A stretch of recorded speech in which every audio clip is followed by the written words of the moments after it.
చంద్రబాబు పాలనలో అన్నదాత సుఖీభవ పథకం అన్నదాత దుఃఖీభవగా మారిందని విమర్శించారు మాజీ మంత్రి విడుదల రజని. అన్నదాత సుఖీభవ పథకంలో 7 లక్షల మందికి పైగా రైతులకు కోత పెట్టారని మండిపడ్డారు. రాష్ట్రంలో ఏ పంటకు గిట్టుబాటు ధర లేదని ఆందోళన వ్యక్తం చేశారు. చంద్రబాబు పాలనలో రాష్ట్రంలో రోజుకి 2 రైతులు బలవన్మరణానికి పాల్పడుతున్నారని తెలిపారు. రైతుల ఆత్మహత్యలను కూటమి ప్రభుత్వం ఎందుకు పట్టించుకోవటం లేదని ప్రశ్నించారు విడుదల రజని.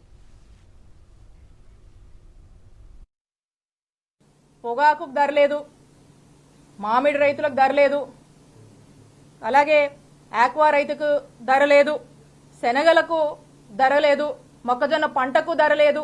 ఇలా ఏ పంటలు తీసుకున్నా కూడా దేనికి కూడా ధర లేదు. మరి రైతులందరూ కూడా రోడ్డెక్కుతున్నారు.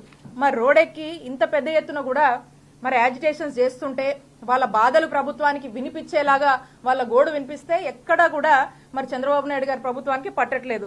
ఈవిడేమో అన్నదాత సుఖీభవ అని చెప్పి చంద్రబాబు నాయుడు గారు నేను భరోసాగా ఉంటాను రైతుకు అని చెప్పి ఆయన దీవిస్తూ ఉన్నారు. ఇంకా ఆయన ఆ విధంగా మాట్లాడుతూ ఉన్నారు.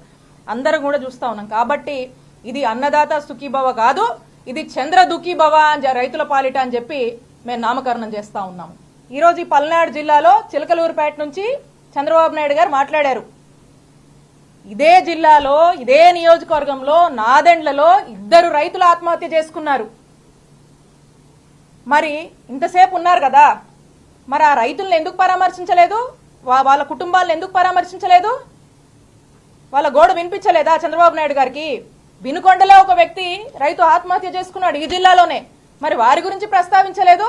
సగటున ఈ రోజున చూస్తుంటే 2 ఏళ్లలో కనుక మనం చూస్తుంటే సర్వేలు చెప్తా ఉన్నాయి రోజుకి 2 ఆత్మహత్యలు జరుగుతున్నాయంట. ఒక సర్వే చెప్తా ఉంది 500 ఆత్మహత్యలు జరుగుతా ఉన్నాయి అని చెప్పి ఒక సర్వే చెప్తా ఉంది.